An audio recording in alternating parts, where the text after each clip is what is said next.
Hello friends, welcome back to my channel. So friends, in today's video we are going to revise the poem Amanda written by Robin Klein of class 10th of the book First Flight NCERT.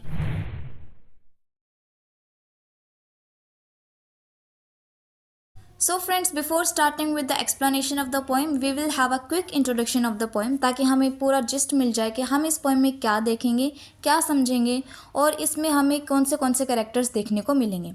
So firstly हम देखते हैं इसके title को। इसका जो title है वो Amanda है। अमेंडा जो है वो एक लड़की का नाम है जो कि टीन एज ईयर्स में है। टीन एज ईयर्स यानी कि जो भी 11 to 20 ईयर्स का जो एज रेंज होता है उसी के आसपास, उसी के अंदर ही अमेंडा की एज है। और लास्ट में इसके बाद में एक्सक्लामेशन मार्क भी है जो कि हमें बता रहा है कि कोई अमेंडा का नेम पुकार रहा है।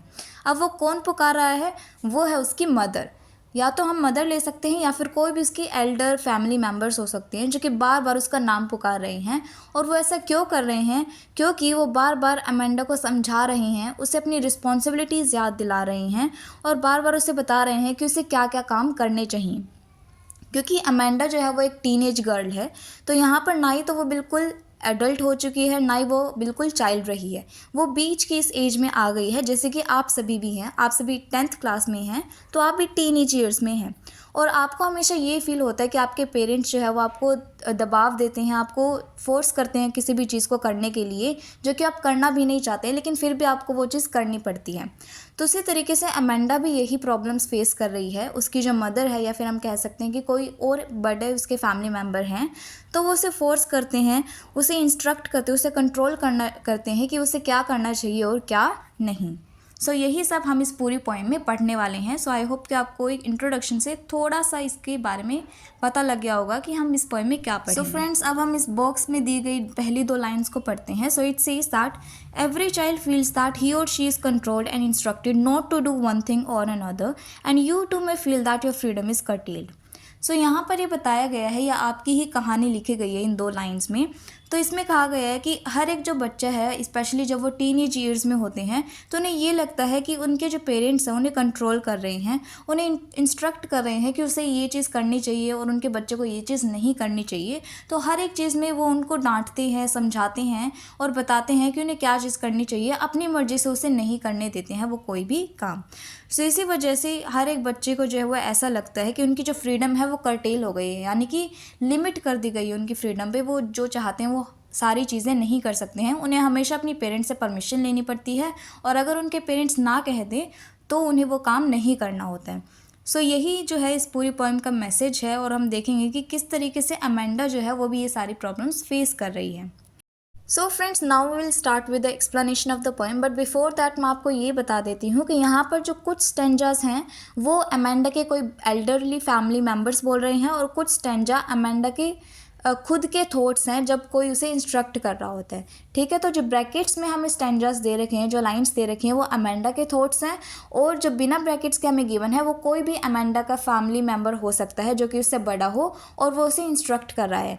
लेकिन हम इस पूरी पोएम में यही एज्यूम करके चलेंगे कि अमेंडा की मदर जो है वो उसे इंस्ट्रक्ट कर रही है, उसे बताती है कि उसे क्या करना चाहिए और क्या नहीं। क्योंकि मोस्ट ऑफ द टाइम्स यही होता है कि हमारी मदर ही हमें समझाती हैं, हमें एटिकेट्स बताती हैं कि हमें कहाँ पर कैसा बिहेव करना चाहिए, क्या करना चाहिए, क्या नहीं करना चाहिए।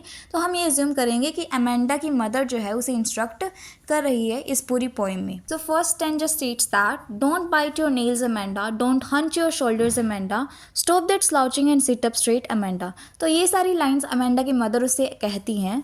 वो अमेंडा को कहती है कि तुम अपने नाखून चबाना बंद करो, अपने शोल्डर्स को बेंड करके मत बैठो, और साथ ही में वो उसे ये भी कहती हैं कि स्लाउच करना बंद करो, यानी कि आलस के तरीके से बिल्कुल झुककर बैठना बंद करो और सीधी बैठो।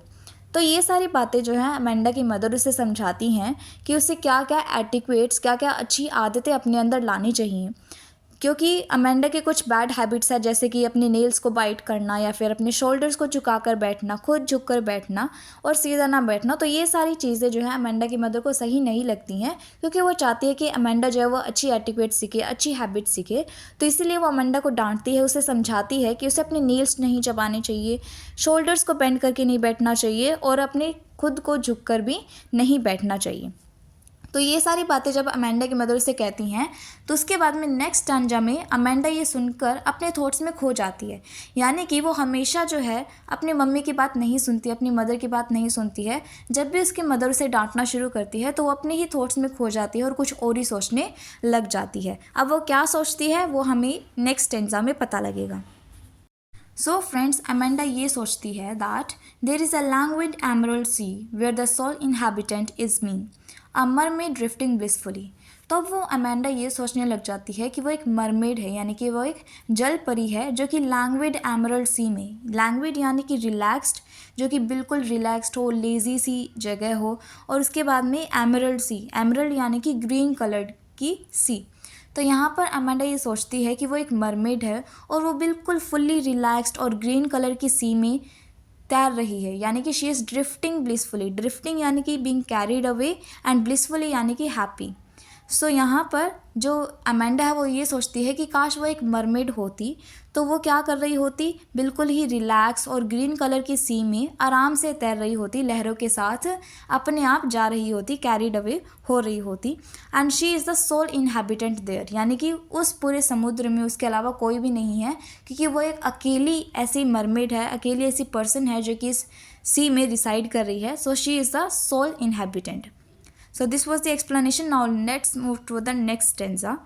So did you finish your homework, Amanda? Did you tidy your room, Amanda? I thought I told you to clean your shoes, Amanda. तो यहाँ पर अगेन अमेंडा की मदर उसे समझाने लग जाती है, उसे याद दिलाने लग जाती है कि उसे क्या क्या काम करने चाहिए थे। सो अमेंडा की मदर उसे कहती है कि क्या तुमने अपना होमवर्क फिनिश किया अमेंडा, क्या तुमने अपने रूम की साफ़ सफाई करी, अपने कमरे को अच्छा किया, सारा सामान जगह पे रखा या नहीं।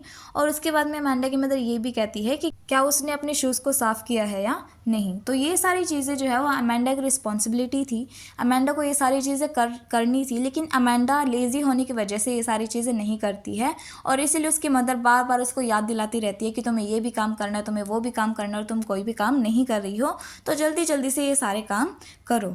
अब ये जब अमेंडा की मदर उसे दोबारा से डांटना शुरू कर देती है, दोबारा से उसे बताना शुरू कर देती है, समझाना शुरू कर देती है, तो उसके बाद में अमेंडा फिर से अपने ख्यालों में खो जाती है, अपने थॉट्स में खो जाती है। और अब की बार वो क्या सोचती है, that I am N orphan roaming the street, I pattern soft dust with my hushed bare feet, the silence is golden and the freedom is sweet. तो यहाँ पर अमेंडा फिर से सोचती है कि वो एक ऑर्फन होती, ऑर्फन यानी कि अनाथ होती, यानी कि उसके पेरेंट्स जो है उसके पास नहीं होती, तो क्या कर रही होती, वो सड़क पर, स्ट्रीट पर इधर उधर घूम रही होती।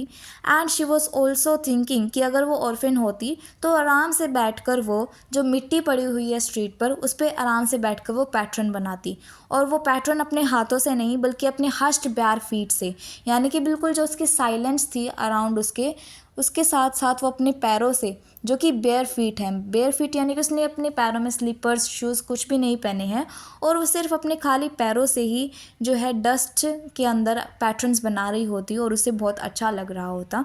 एंड उस टाइम पर जब वो ऐसा कर रही है, ऐसा सोच रही है, तो उसे ऐसा लगता है कि साइलेंस जो है वो बहुत ही गोल्डन है, गोल्डन यानी कि प्रीशियस है, क्योंकि उसके आसपास सारी फ्रस्ट्रेशन है, उसकी मदर हमेशा उसे डांटती रहती है, समझाती रहती है, तो इसकी वजह से वो बहुत ज़्यादा फ्रस्ट्रेट हो गई है और उसे ऐसा लगता है कि जो साइलेंस है वो बहुत प्रीशियस है उसके लिए, साइलेंस बहुत अच्छी होती है।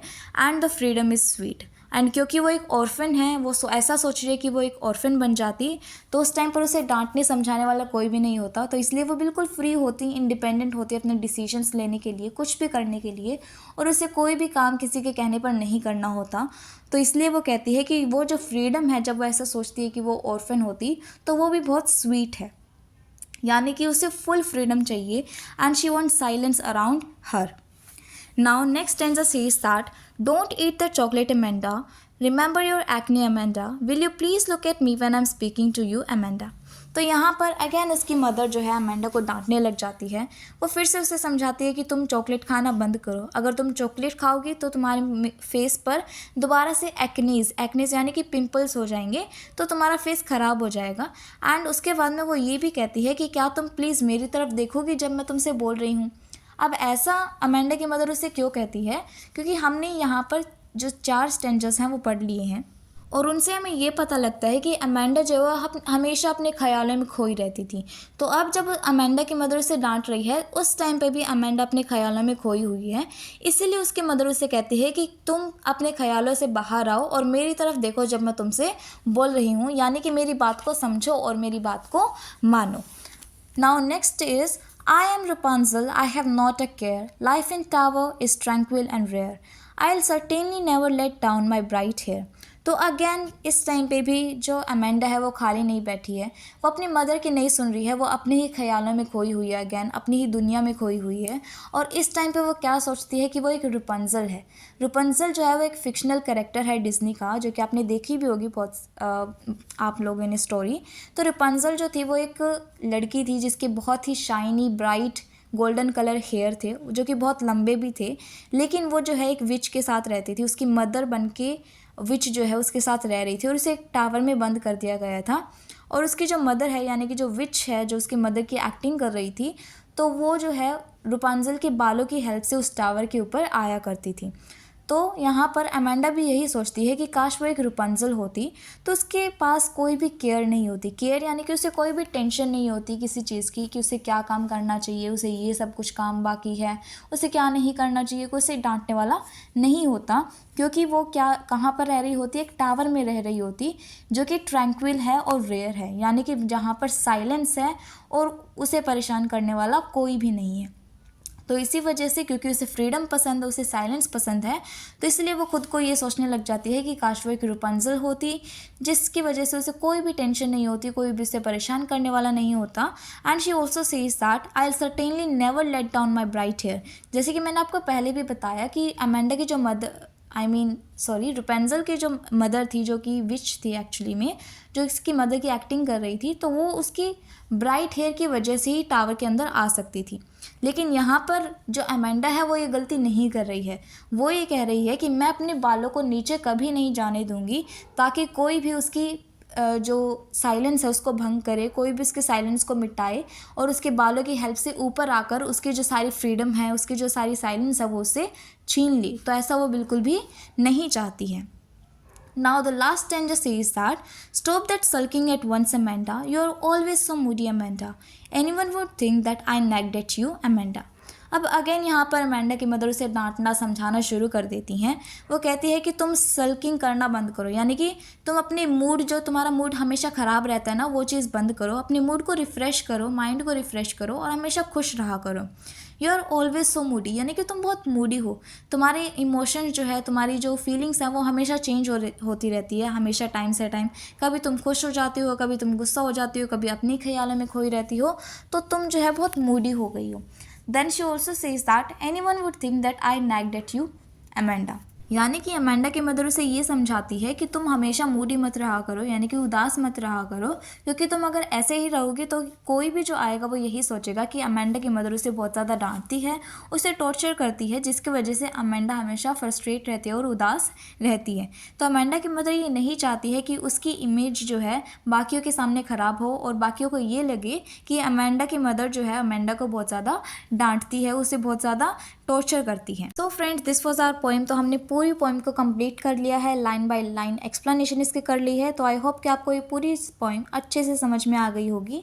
लेकिन अगर आपको फिर भी कोई डाउट है, so feel free to write that down in the comment box. I will try my best to clear all your doubts. So now see in the next video. Till then keep watching, keep studying, and don't forget to like, share and subscribe to my channel.